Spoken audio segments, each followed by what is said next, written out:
ونستعينه ونستغفره ونعوذ بالله من سرور أنفسنا ومن سيئات أعمالنا من يهده الله فلا مضل له ومن يضلل فلا هادي له وأشهد أن لا إله إلا الله وحده لا شريك له وأشهد أن محمدا عبده ورسوله لا نبي بعده اللهم صل وسلم وبارك على محمد صلى الله عليه وعلى آله وأصحابه ومن تبعهم بإحسان إلى يوم الدين أما بعد.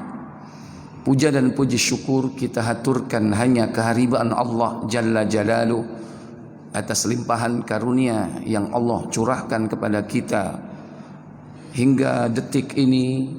Pada pagi yang berbahagia ini, setelah kita melaksanakan salat subuh berjamaah, Allah mudahkan kita untuk tetap diam di tempat kita mengkaji satu ayat dari Al-Quran, satu hadis dari Nabi yang mulia sallallahu alaihi wasallam. Semoga Allah Jalla wa'ala memberikan kita ilmu yang bermanfaat, sebagaimana doa kita yang selalu kita ucapkan di pagi hari setelah salat subuh, Allahumma inni as'aluka ilman nafi'a wa rizqan thayyiba wa amalan mutaqabbala. Doa ini dianjurkan oleh Rasul sallallahu alaihi wasallam untuk dibaca setiap saat agar senantiasa dengan ilmu kita memahami, mengetahui mana yang hak, mana yang batil, mana yang halal, mana yang haram, sehingga rizki kita menjadi rizki yang halal dan thayyib. Dengan cara itulah semoga Allah Jalla wa'ala memudahkan kita beramal soleh, dan tentunya amal kita diterima oleh Allah Jalla wa'ala karena sebab diantaranya bersihnya tubuh kita dari hal-hal yang subhat, bahkan dari yang haram. Karena tubuh yang mengalir di dalam jasad kita, daging yang tumbuh, darah yang mengalir, kalau itu berasal dari yang haram, maka itu merupakan penyebab terhalanginya kita mengerjakan amal saleh, dan juga sebagai penyebab terhijabnya doa-doa yang kita panjatkan kepada Allah Tabaraka wa Ta'ala. Tak lupa salawat dan salam selalu tetap terlimpah kepada junjungan kita Nabi besar Muhammad sallallahu alaihi wasallam beserta seluruh keluarga dan keturunan beliau, para sahabat beliau, dan seluruh pengikut-pengikutnya hingga tibanya hari kiamat. Ikhwatal iman, a'izzakumullah.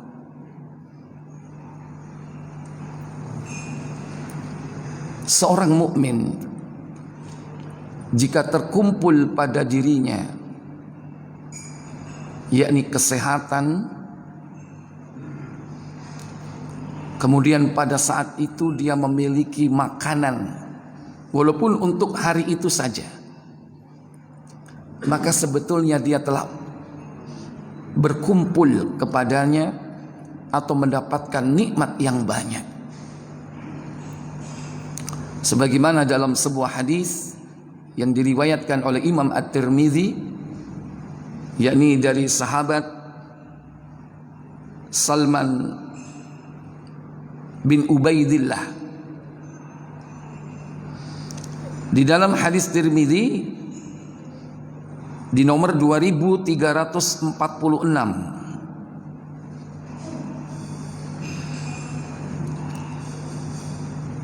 Haddatsana Amr bin Malik, Amr bin Malik dan Mahmud wa Mahmud bin Hidashin, Mahmud bin Kindash al-Baghdadi mengabarkan kepada kami, qala haddatsana Marwan bin Muawiyah, menceritakan kepada kami Marwan bin Muawiyah, sambil dicek jilid yang kedua nomor 2346. Haddatsana Abdurrahman bin Abi Sumailah Al-Ansari menceritakan kepada kami Abdurrahman bin Abu Sumailah Al-Ansari an Salamah bin Abdullah bin Mihsan Al-Khatmi. Salamah bin Abdullah bin Mihsan Al-Khatmi menceritakan kepada kami an abih, dari bapaknya, wa kanat lahu suhbatun, ia mempunyai seorang sahabat, qal, yang mengatakan, qala Rasulullah sallallahu alaihi wa alihi wasallam, Rasul sallallahu alaihi wa alihi wasallam bersabda, man asbaha minkum aminan fi jasadihi atau fi sirbihi mu'afan fi jasadihi. Yang pertama, barang siapa di subuh, di pagi hari, dia aman dalam perjalanannya. Aminan fi sirbihi, dalam perjalanannya dia merasa aman. Kemudian mu'afan fi jasadih, sehat pada tubuhnya, pada jasadnya. Kemudian indahu kutun yaumihi, dan pada hari itu dia memiliki makanan pokok untuk dimakan. Berarti ada 3 poin di sini.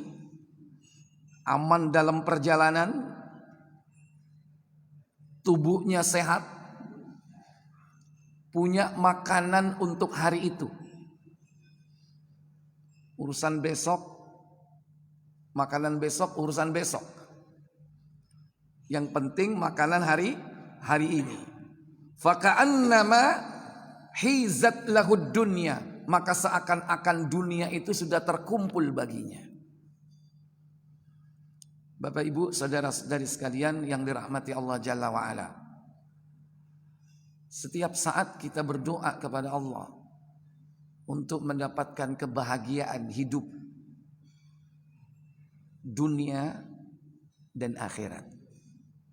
Tercermin dari doa yang kita ucapkan, yang berbunyi, Rabbana atina fid dunya hasanah wa fil akhirati hasanah wa qina adzaban nar. Doa ini diabadikan oleh Allah dalam surah Al-Baqarah, surat kedua, pada ayat yang ke-201. Coba dicek Al-Baqarah 201. Pada ayat sebelumnya, ayat ke-200, yakni banyak di kalangan manusia itu yang berdoa hanya untuk dunia saja. Wa minan nasi may yaqulu rabbana atina fid dunya hasanah wa ma lahu fil akhirati min khalaq. Ayat 200. Apa kata Allah? Baca. Dan di antara manusia, ayo. Maka di antara manusia ada orang yang berdoa, ya Tuhan kami, berilah kami kebaikan di dunia, dan di akhirat dia tidak memperoleh bagian apapun. Iya, di akhirat dia tidak memperoleh bagian apapun.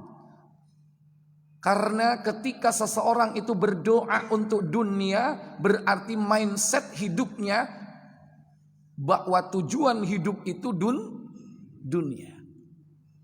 Siapa tujuan hidup dunia? Hah? Orang kafir. Makanya kita jangan silau melihat orang-orang kafir, karena memang tujuan hidup mereka dunia. Dan dunia ini bagai surga bagi mereka. Kata Nabi dalam Sahih Muslim di nomor 2488, insyaallah.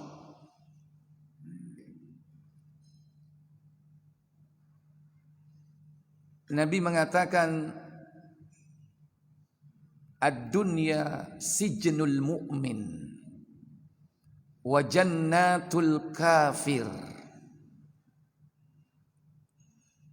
Apa kata Nabi sallallahu alaihi wasallam? Silakan. Dari Abu Hurairah radhiyallahu anhu katanya, Rasulullah sallallahu alaihi wasallam bersabda, dunia penjara bagi orang mukmin dan surga bagi orang kafir. Dunia ini bagi penjara bagi orang mukmin, surga bagi orang kafir. Nabi menyebut sijnun, artinya penjara. Mestinya kalau lawannya surga, dunia bagai surga buat orang kafir, lawannya surga apa mestinya? Neraka. Tapi Nabi tidak menyebut ad-dunya narul mu'min, tidak. Dunia neraka bagi orang mukmin, tidak. Tapi apa? Sijnun, penjara. Orang di penjara masih bisa makan atau minum? Masih bisa? Masih.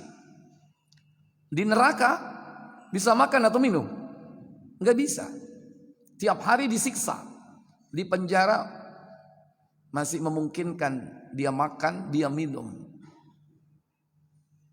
Sijnun itu maksudnya yakni tempat yang membatasi dirinya untuk beraktivitas secara normal dalam kehidupan.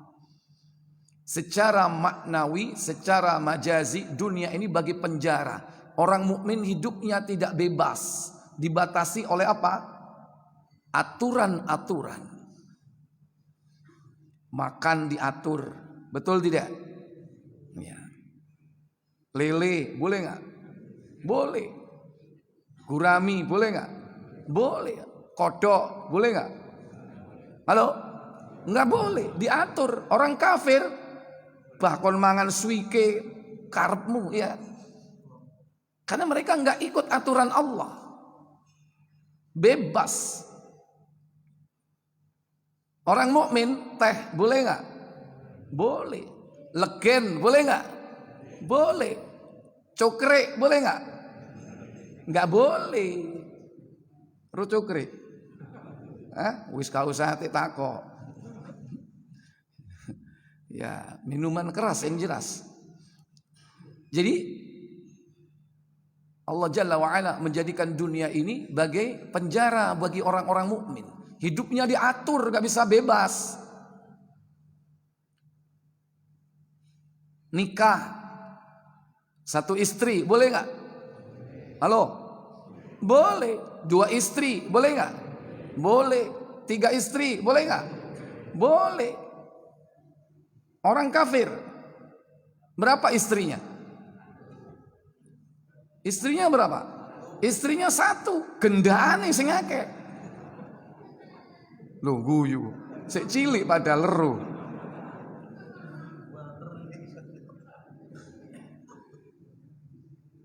Arek milenial iki. Siji. Ya. Jadi dibatasi hidup orang mukmin itu bagai penjara, beda dengan orang kafir, bagaikan surga. Maka dari setiap ucapan yang diucapkannya orientasinya dunia, itu orang kafir. Sampai kepada yakni tujuan setelah kematiannya adalah dunia. Kalaupun mereka meyakini atau memiliki keyakinan yang di dalamnya ada konsep kehidupan sesudah kematian, tapi hakikatnya mereka menganggap bahwa dunia ini kehidupan yang sebenarnya. Bahkan mereka tidak percaya dengan adanya kehidupan sesudah kematian. Kalaupun mereka percaya kalau dia sudah mati, sebagian meyakini bahwa ruh itu akan kembali kemana? Ke dunia. Melakukan apa? Reinkarnasi. Ada yang nitis ke hewan, ada yang nitis ke manusia.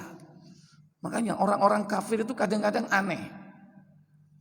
Iki mbahmu iku ketokane titisane Prabu buyutmu biyen iku titisane sabda. Loh, kok ero sampean? Ayo. Ini aneh konsep-konsep seperti ini. Manusia menitis kembali. Beda dengan orang mukmin.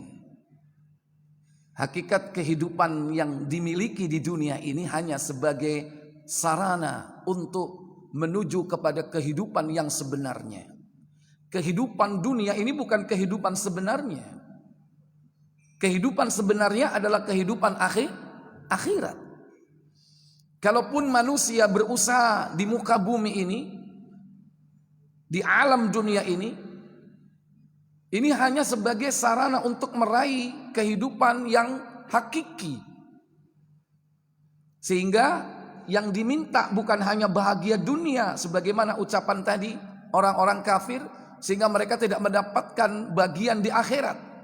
Wa ma lahu fil akhirati min khalaq.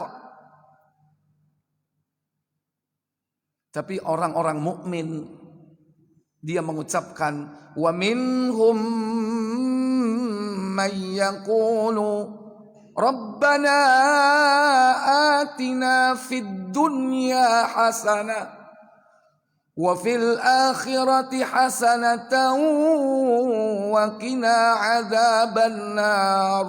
Apa kata Allah?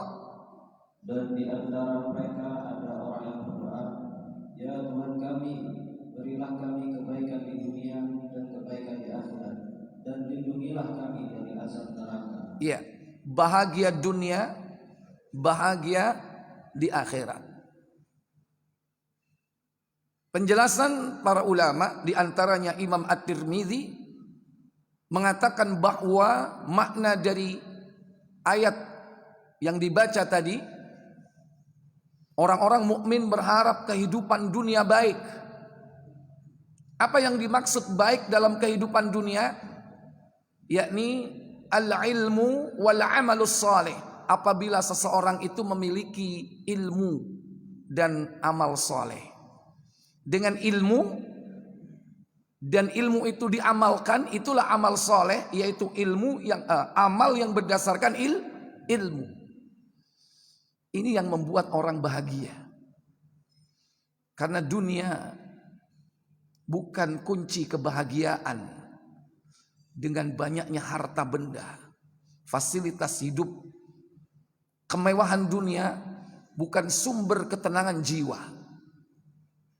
Kata Nabi, laisal ghina, bukanlah kekayaan itu an kathratil arad, dengan banyaknya harta benda dunia. Walakin ghina, akan tetapi kekayaan itu adalah ghinan nafsi, yaitu kekayaan jiwa. Kekayaan yang ada pada hati. Makanya kadang orang bangga, saya ini walaupun melarat, tapi saya berharap supaya kaya. Kaya apa? Kaya apa? Kaya hati. Hati yang kaya itu yakni ada di dalam jiwanya keimanan yang kuat, yang kemudian diwujudkan dalam bentuk amal soleh. Karena dari situlah sumber ketakwaan. Nabi mengatakan at-taqwa hahuna. Takwa itu letaknya di sini, sambil menunjuk ke dada sebanyak 3 kali. Disitulah berkumpul keimanan seseorang dan ketakwaannya tercermin dalam perbuatannya sehari-hari. Dan itulah yang ada pada para nabi. Tidak semua nabi dibangkitkan seperti Nabi Sulaiman, kaya raya.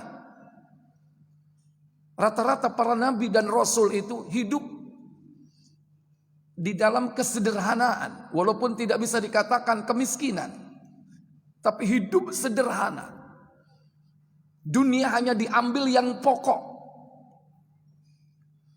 Apa yang dibutuhkan oleh mereka. Bahkan ada nabi yang kesederhanaannya luar biasa. Siapa yang sempat diuji oleh Allah dengan kemiskinan, penderitaan, tidak punya harta sama sekali, bahkan istrinya pun pada pergi? Hah? Nabi Ayub alaihissalam. Demikian pula Nabi kita Muhammad sallallahu alaihi wasallam, ketika beliau mengisolasi diri, bukan karena corona, karena pengen menghajar istri-istrinya.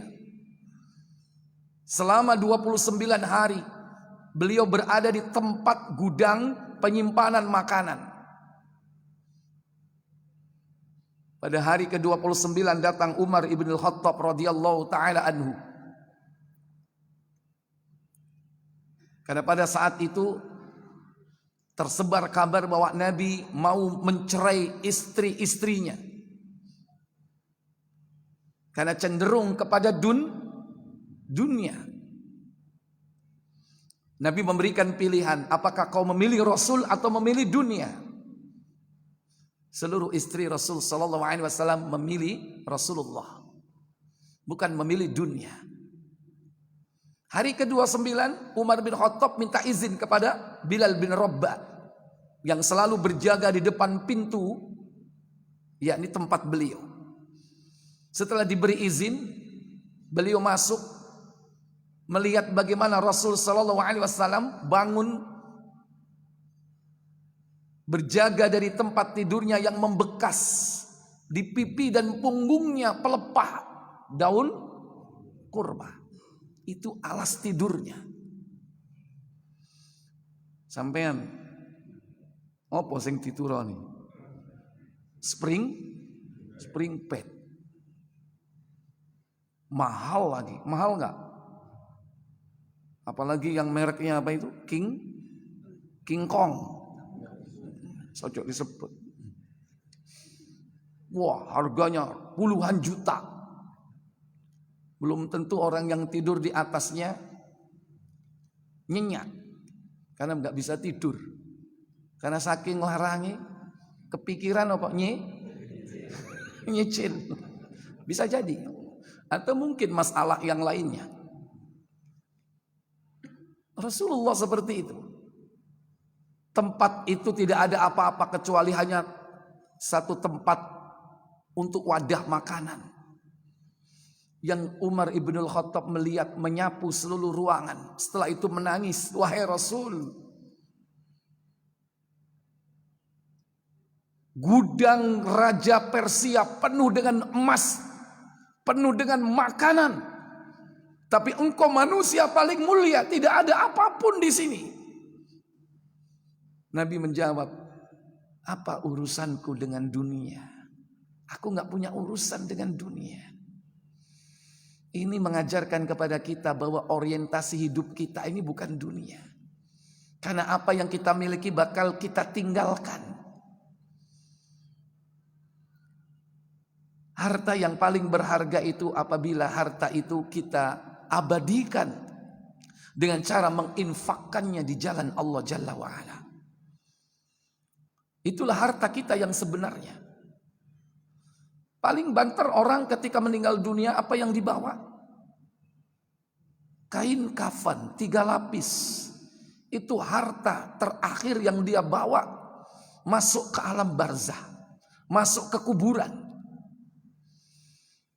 Seluruh kekayaan tidak akan dibawa.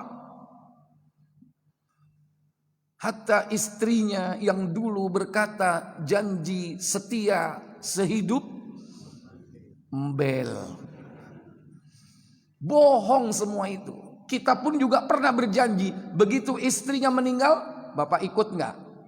Katanya sumpah cinta sehidup semati. Ternyata tidak, hanya sehidup saja, nggak mau semati. Siapa yang mau berkumpul dengan mayat bangke yang 3 hari pasti dia akan membusuk. Yang dibawa adalah amal saleh. Karena kehidupan di alam barzah ini awal dari kehidupan akhirat. Maka diajarkan oleh Allah Jalla wa'ala, kita dalam kehidupan dunia ini untuk mengejar akhirat. Jangan seperti orang-orang kufar mengejar dunia, berlomba-lomba, menumpuk harta. Alhaakumut takatsur hatta zurtumul maqabir, hingga dia mau masuk ke liang kubur baru sadar dia. Allah perintahkan dalam surah Al-Qasas 28 ayat yang ke-78 kalau tidak salah. Wabtaghi fima ataqallahu ad-daral akhirah. Wabtaghi fima ataqallahu ad-daral akhirata wa la tansa nasibaka minad dunya wa ahsin kama ahsanallahu ilaik wa la tabghil fasadu fil ard innallaha la yuhibbul mufsidin. Apa kata Allah? Dan carilah negeri akhirat dengan apa yang telah dianugerahkan Allah kepada kamu. Tetapi janganlah kamu lupakan bagianmu di dunia, dan berbuat baiklah sebagaimana Allah telah berbuat baik kepadamu. Dan janganlah kamu berbuat kerusakan di bumi. Sungguh Allah tidak menyukai orang yang berbuat kerusakan. Dalam ayat ini Allah memerintahkan kita untuk mencari akhirat. Wabtaghi, dan carilah darul akhirah, negeri kehidupan akhirat, negeri akhirat. Cuman dipotong di situ, wabtaghi fima ataqallah, dan carilah dengan apa yang Allah berikan kepadamu. Maksudnya sarana kehidupan dunia ini yang telah diberikan kepada kita berupa kesanggupan, potensi yang ada pada tubuh kita, akal yang sehat, tubuh yang kuat, apalagi fasilitas hidup. Walaupun masing-masing di antara kita berbeda-beda, ada yang fasilitasnya banyak, ada yang sedikit. Karena itu sudah ditetapkan oleh Allah Jalla wa'ala tentang rizki. Rizki bukan hanya makanan dan minuman. Rizki bukan hanya fulus, luas. Nah, Allah sudah memberikan sarana dalam hidup ini. Maka manusia dimudahkan sesuai dengan apa yang telah Allah tetapkan. Tapi Allah tetap perintahkan kita mencari akhirat. Berarti orientasinya adalah akhirat. Wabtaghi, dan carilah darul akhirah, yakni negeri akhirat. Dengan apa? Fima ataqallahu, dengan apa yang telah Allah karuniakan kepada kalian. Panca indera, ada mata, ada mulut, ada telinga, ada kedua tangan, ada kedua kaki. Allah sudah mengkaruniakan semua ini. Kita diperintah untuk mencari akhirat.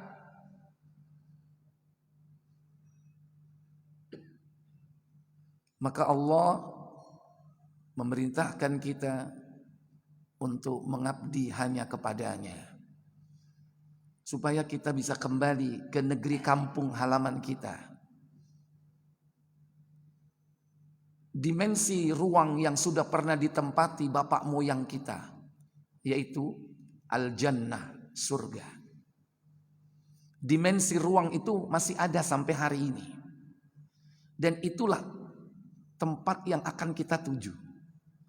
Cuman dimensi waktunya belum saatnya. Sekarang kita berada di dimensi waktu dunia. Dan ruang yang kita tempati adalah bumi. Dimensi waktu dunia, dimensi ruang bumi. Maka beda antara dunia dan bumi. Cuman kadang orang rancu menyebut bola dunia. Salah apa benar? Hah? Bola dunia. Bola bumi. Kalau memang dia yakin dengan konsep bumi bulat, berarti bola itu bola bumi. Karena bumi ini ruang. Dunia adalah waktu. Ada dua waktu. Waktu dunia dan waktu akhirat. Kalau kita minta fid dunya hasanah, baik di dunia, berarti pada saat dia berada di waktu dunia, dimanapun dia berada ruangnya, apakah dia di bumi, apakah di langit, karena ada makhluk-makhluk yang Allah kehendaki dia berpindah ruang. Rasulullah ketika Isra dan Mi'raj berpindah ruang tidak? Melewati langit pertama. Dan langit pertama itu ruang. Ruang langit kedua, langit ketiga, langit keempat, langit kelima, langit keenam, langit ketujuh. Naik ruang atasnya lagi, Sidratul Muntaha. Di atasnya ada ruang lagi apa? Al-Jannah, surga. Itu semua ruang. Tapi belum ditempati karena kita masih berada di dimensi waktu. Yaitu waktu apa? Dunia. Belum saatnya. Dan perpindahan antara dimensi waktu dunia dan akhirat itu dengan adanya as-sa'ah, kehancuran total alam, yaitu hari kiamat. Baru manusia berpindah ke dimensi apa? Dimensi waktu akhirat. Adapun ruang-ruang yang sudah ditetapkan oleh Allah tidak hancur, dia akan ditempati sebagai tempat tujuan akhir. Maka pilihannya dua, surga atau neraka. Sekalipun keduanya sekarang sudah ada. Surga sudah ada, neraka sudah ada, tapi belum ditempati.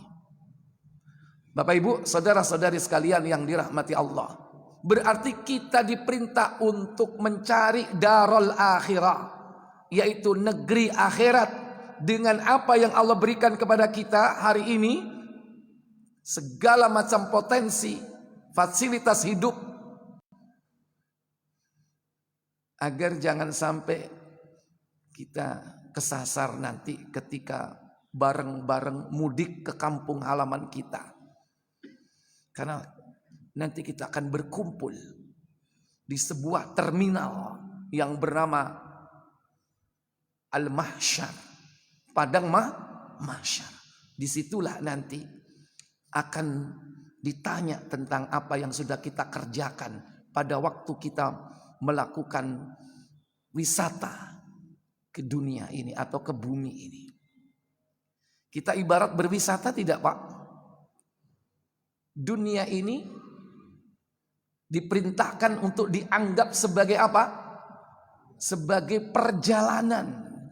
Maka kita diperintah seakan-akan kita ini menjadi apa? Abirus sabilin. Orang yang sedang melakukan perjalanan. Berarti dunia ini mampir apa tujuan akhir? Mampir. Ibarat kita sedang apa sekarang? Sedang berwisata. Nanti kita akan pulang balik ke rumah kita. Di mana rumah bapak moyang kita, ibu kita, Adam dan Hawa? Surga. Allah tempatkan keduanya di surga. Kita diturunkan ke bumi ini karena kedua orang tua kita pun dulu diturunkan. Sudah merupakan kehendak takdir. Itulah perjalanan hidup kita. Nanti kita akan kembali. Ketika ruh dan jasad itu dikembalikan, barulah kita akan dikumpulkan di tempat yang sama. Disitulah manusia akan ditanya oleh Allah Jalla wa'ala. Mau pulang, mana tiketnya? Kalau tidak ada tiketnya, maka kita tidak akan kembali ke rumah itu. Kata Nabi, Miftahul Jannah la ilaha illallah. Kalau pengen masuk ke rumah kita, surga, harus ada tiketnya. Tiketnya apa itu? La ilaha illallah. Nabi sebut miftah. Apa miftah? Kunci. Miftahul Jannah, kunci surga. Kalau kunci rumah zaman sekarang ini macam-macam Pak ya. Ada yang manual, ada yang seperti kartu, tinggal ditempelin, ditap, warna hijau, kalau enggak dimasukkan, tarik lagi, baru dibuka. Macam-macam. Ada yang punya rumah pribadi, kunci rumahnya pakai apa?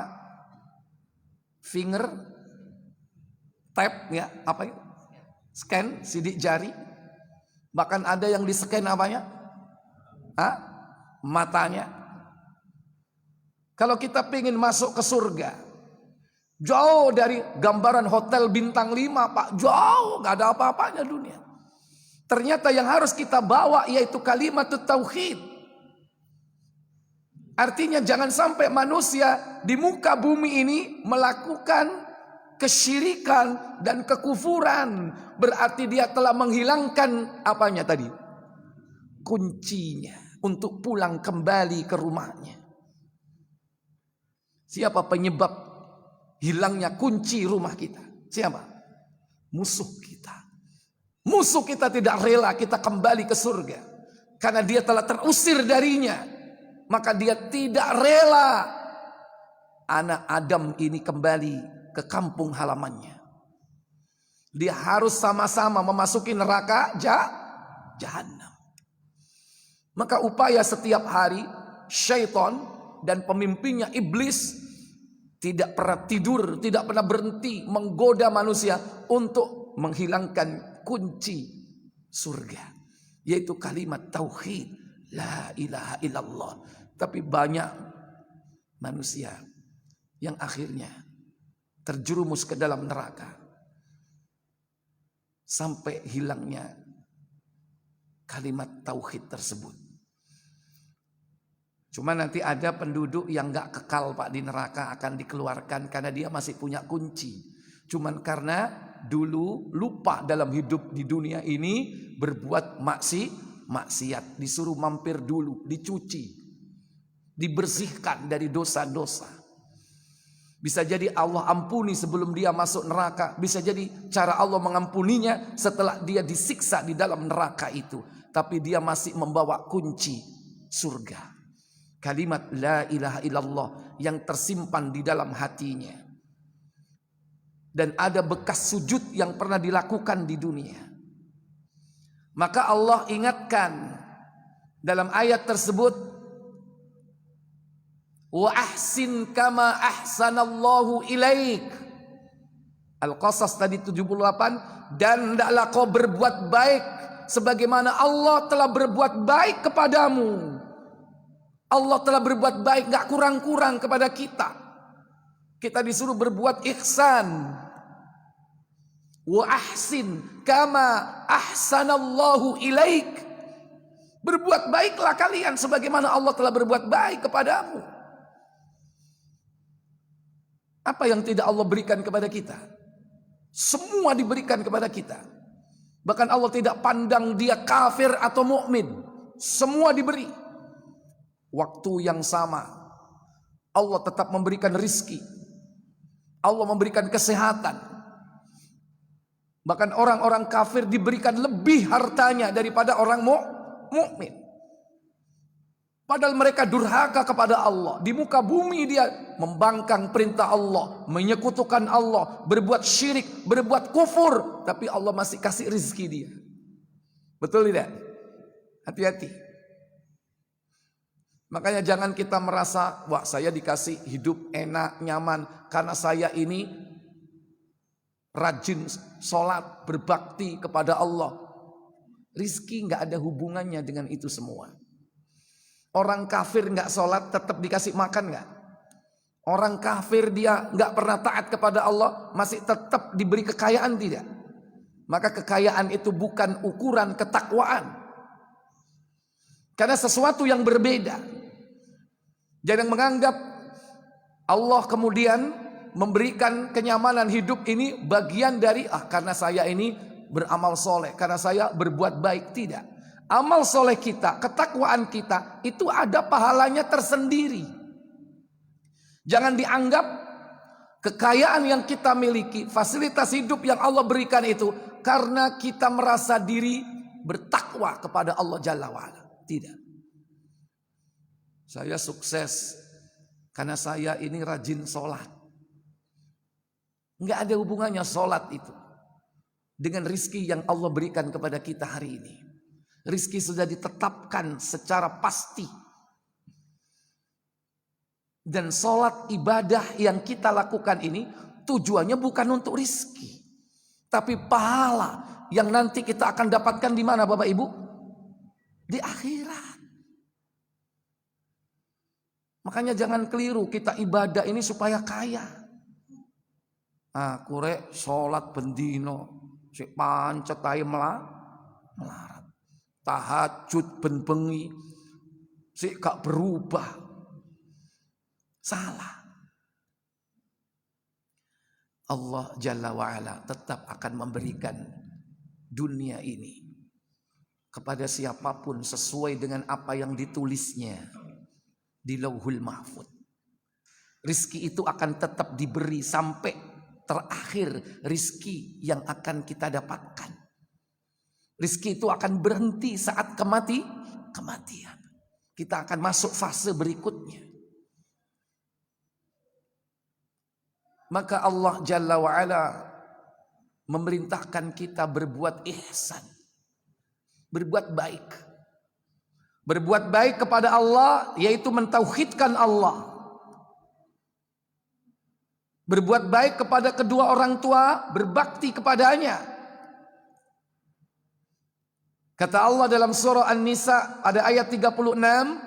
Wa'budullaha wa la tusyriku bihi syai'a wa bil walidaini ihsana wa bidzil qurba wal yatama wal masakin. Baik, sampai di situ apa kata Allah?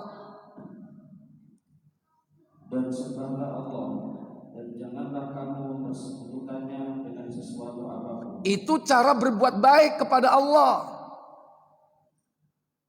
Allah tuh nggak minta banyak kok, cuman itu, jangan sekutukan Allah.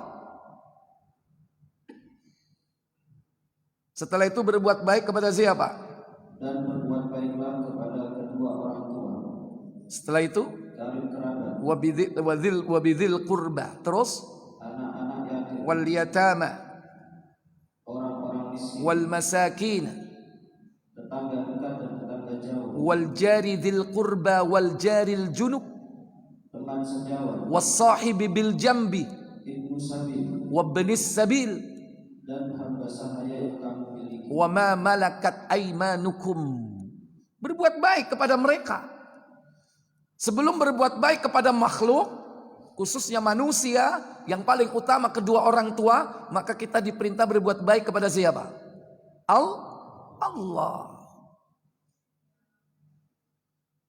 Berbuat baik kepada Allah, jangan menyekutukannya. Allah sudah memberikan banyak nikmat. Dalam surah Al-Baqarah, surah yang kedua, pada ayat yang ke-21 ya. Ya ayyuhan nasu u'budu rabbakumul ladzi khalaqakum walladzina min qablikum la'allakum tattaqun. Apa kata Allah? Wahai manusia, sembahlah Tuhanmu yang telah menciptakanmu dan orang-orang yang sebelum kamu agar kamu bertakwa.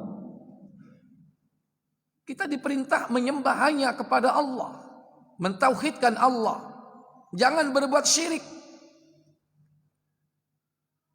Pada ayat berikutnya, alladzi ja'ala lakumul arda firasyan was samaa'a binaa'a wa anzala minas samaa'i maa'an fa akhraja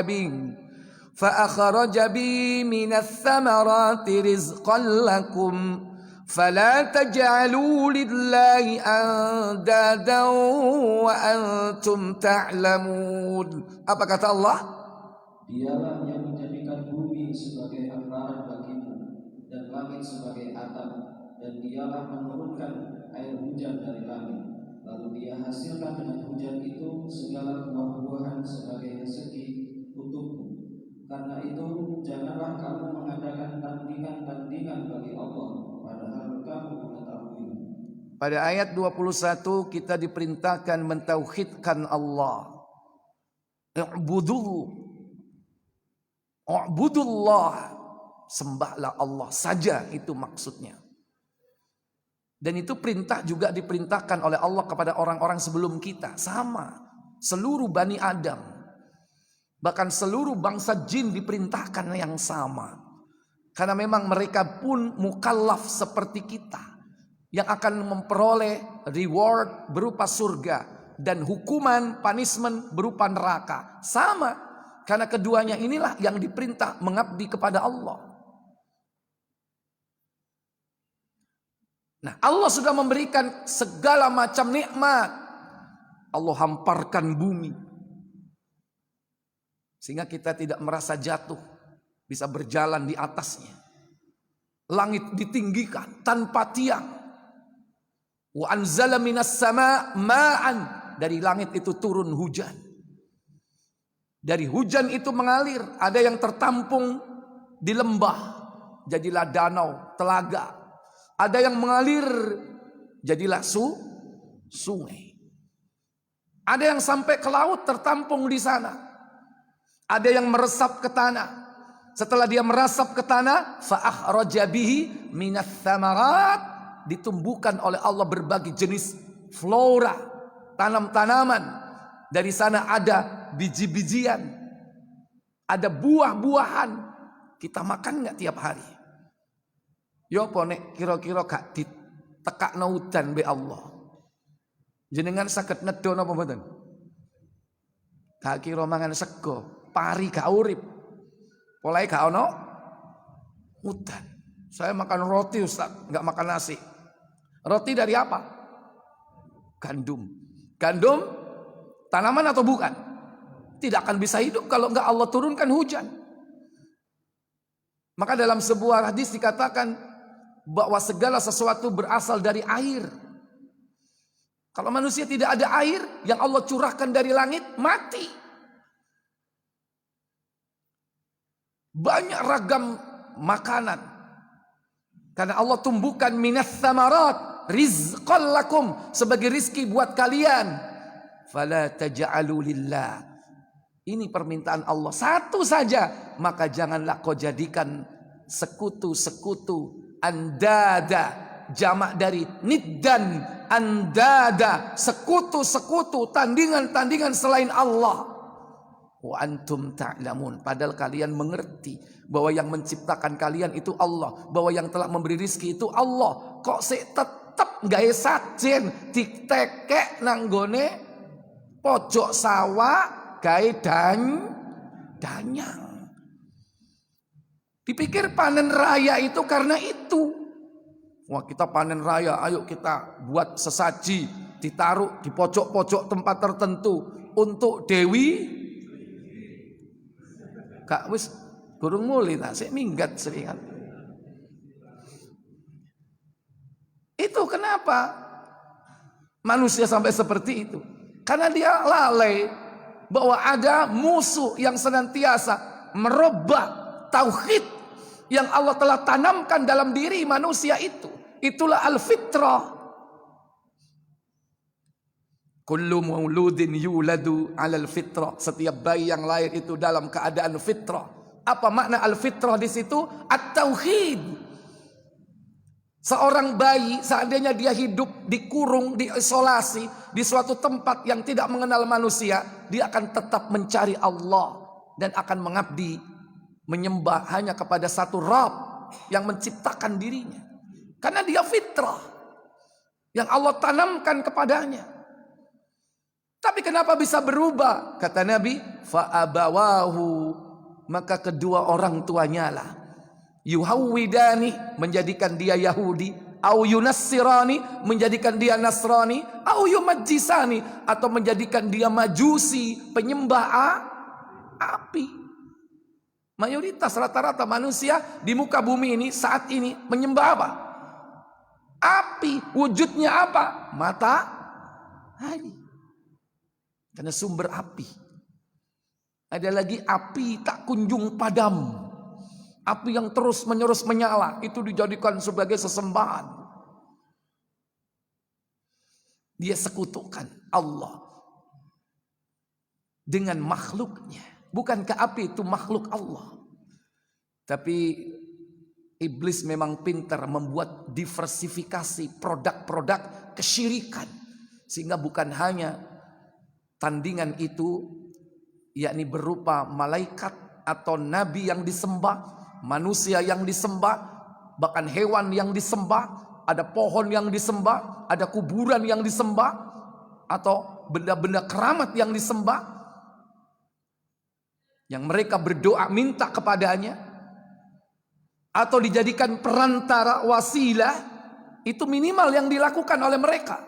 Sekalipun dia menganggap bukan dia yang mengabulkan, tapi mereka minta kepada Allah melalui perantara itu pun sama kesyirikan.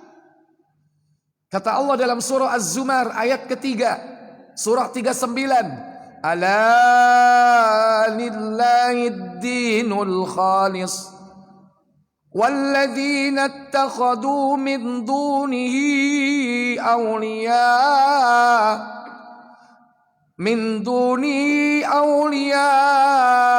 ma na'buduhum illa liyuqarribuna ilallahi zulfa. Apa kata Allah? Ingatlah, hanya milik Allah agama yang murni dari syirik. Murni, bersih dari syirik. Islam disebut dengan ad-dinul khalis, agama yang murni, bersih, bebas dari syirik. Maka orang-orang yang menjadikan sekutu-sekutu selain Allah, apa kata Allah? Kami dan orang-orang yang mengambil berlindung selain Dia berkata, kami tidak menyembah mereka, melainkan berharap agar mereka mendekatkan kami kepada Allah dengan sedekat-dekatnya. Maka sesembahan berupa benda-benda mati atau makhluk-makhluk yang hidup yang sudah mati, mereka jadikan sebagai wasilah. Sehingga ketika ditanya, kenapa kau berbuat syirik? Mereka mengatakan, ma na'buduhum, kami tidak menyembah mereka wahai Allah, illa, melainkan liyuqarribuna, mereka kami jadikan sebagai perantara untuk mendekatkan diriku ilallah, kepada engkau wahai Allah, zulfa, sedekat-dekatnya. Maka banyak orang disesatkan, sekalipun dia seorang muslim, datang ke kuburan para wali, dipikir kuburan wali itu dapat mendekatkan dirinya kepada Allah. Kata mereka, secerek dongo nang kene ambek dongo nang masjid al iksa nang kono iku barokah. Padahal enggak ada dalilnya. Hatta antum berdoa di samping kuburan Rasulullah, beda atau sama dengan tempat ini? Halo? Sama. Kecuali Nabi menjelaskan tentang raudhah. Raudhah itu bukan berarti di samping makam Nabi. Nanti bisa jadi kalau ini dikiaskan, bisa jadi orang berdoa di sebelah makam Nabi Musa. Bisa jadi dia akan berdoa di sebelah makam Nabi Ayub. Bisa jadi mereka berdoa di samping makam Nabi Ibrahim. Dan itulah yang dilakukan oleh orang-orang Yahudi. Mereka jadikan kuburan Nabi Ibrahim yang ada di Hebron sebagai masjid, tempat ibadah mereka. Mereka berdoa, kuburan itu dijadikan wasilah. Antum kalau sempat ke Aqsa setelah umroh, lihat itu. Bagaimana orang-orang Yahudi mengadakan ritual ibadah di samping makam Nabi Ibrahim alaihissalatu wassalam. Di mana? Di Hebron. Sempat ngintip saya lihat, ya Allah, begitu mereka. Ya, Bapak Ibu Saudara sekalian. Jadi Allah perintahkan untuk membersihkan tauhid kita dari kesyirikan. Itu cara berbuat baik kepada Allah. Wa ahsin kama ahsanallahu ilaik. Wa la tabghil fasadu fil ard. Jangan kalian berbuat kerusakan di muka bumi ini. Innallaha la yuhibbul mufsidin, dan Allah tidak menyukai orang-orang yang berbuat kerusakan. Apa contohnya kerusakan di muka bumi ini, Bu? Pak? Halo? Apa kerusakan? Kerusakan di muka bumi ini apa? Penebangan pohon, ada yang jawab begitu. Terus? Apa? Pembakaran hutan. Rata-rata ketika ditanya kerusakan di muka bumi, itu jawabannya kerusakan fisik. Padahal kerusakan di muka bumi yang pertama adalah asyirku billah, syirik kepada Allah. Saya tanya, kerusakan gak itu? Kerusakan gak itu? Kerusakan di muka bumi itu. Walaupun secara fisik tidak tersentuh itu pohon-pohon yang ada di hutan.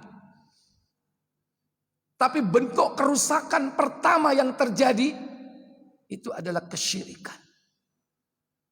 Sepadan yang kedua apa? Kekufuran.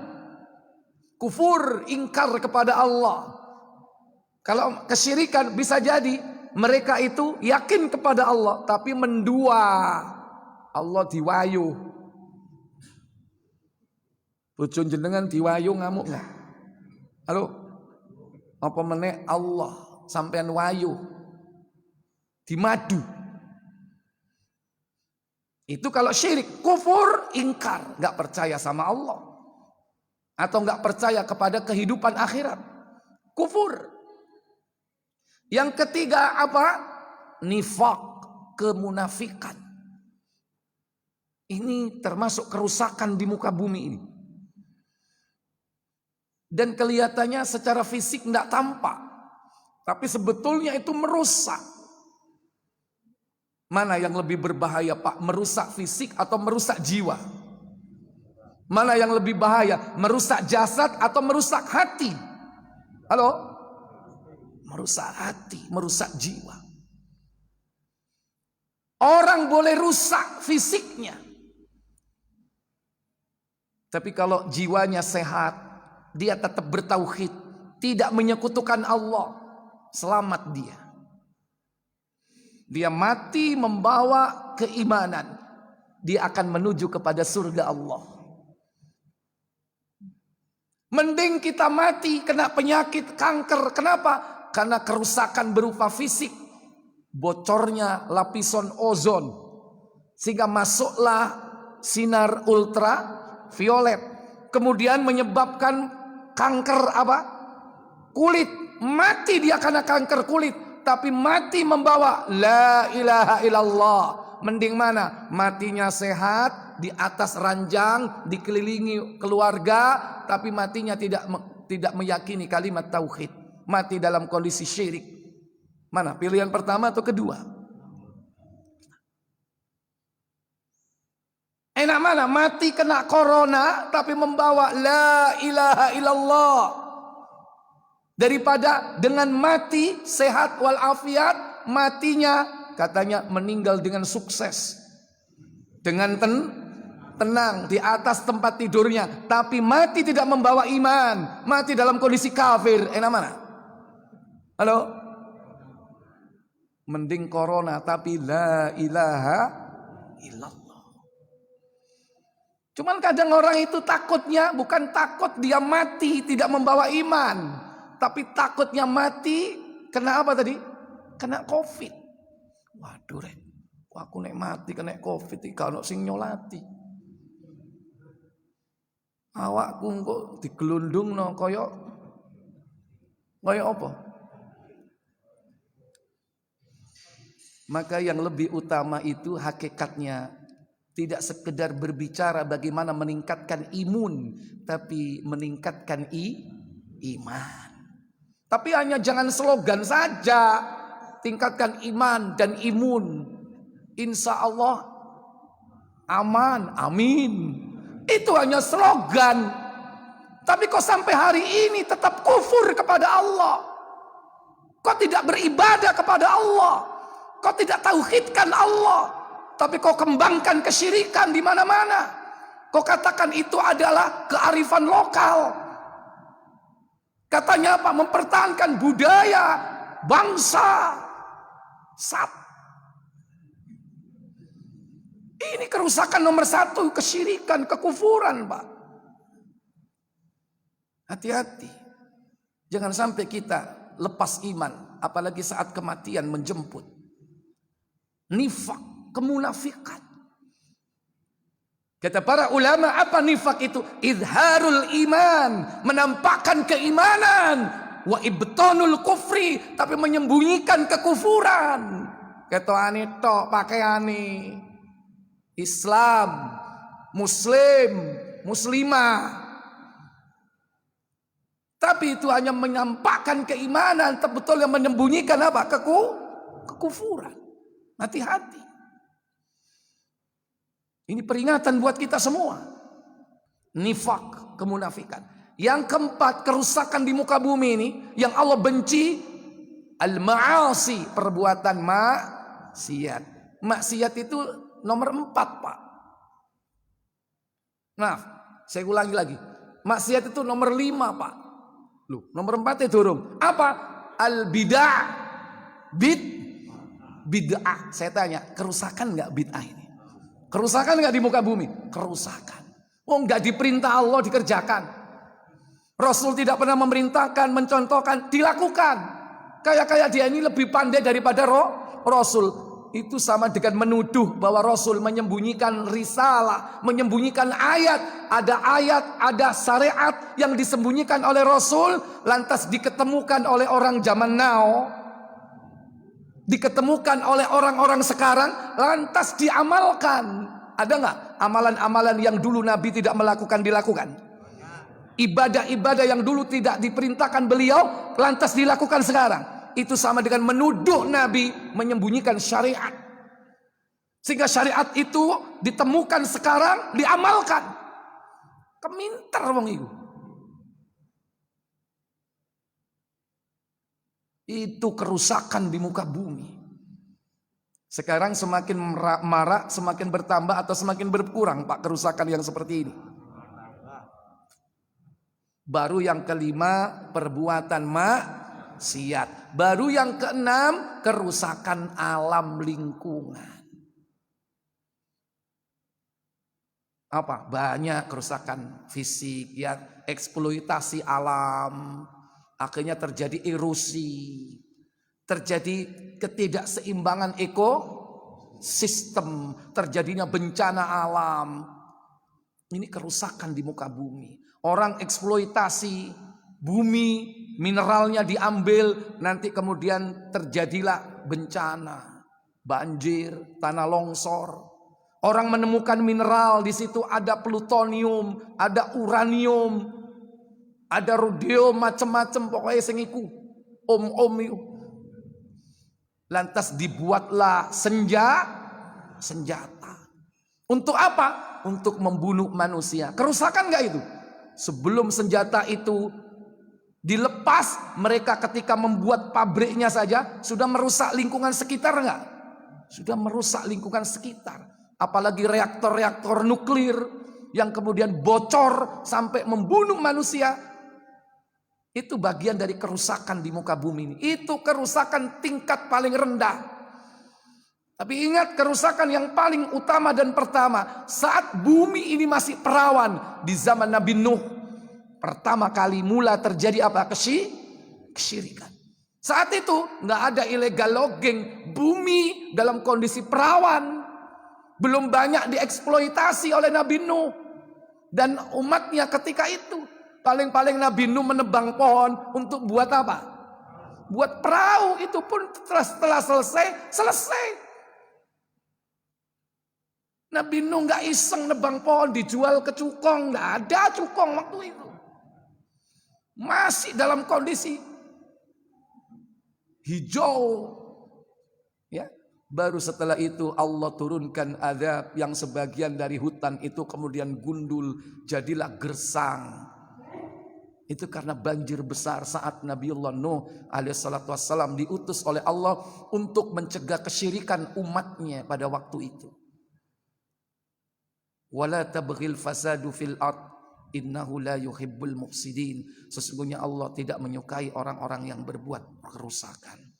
Baik Bapak Ibu, semoga Allah Jalla wa'ala menjadikan kita semua sebagai hamba-hambanya yang istiqomah di dalam keimanan kita, di dalam tauhid, dan senantiasa untuk memelihara keimanan itu sampai datangnya malakul maut menjemput kita.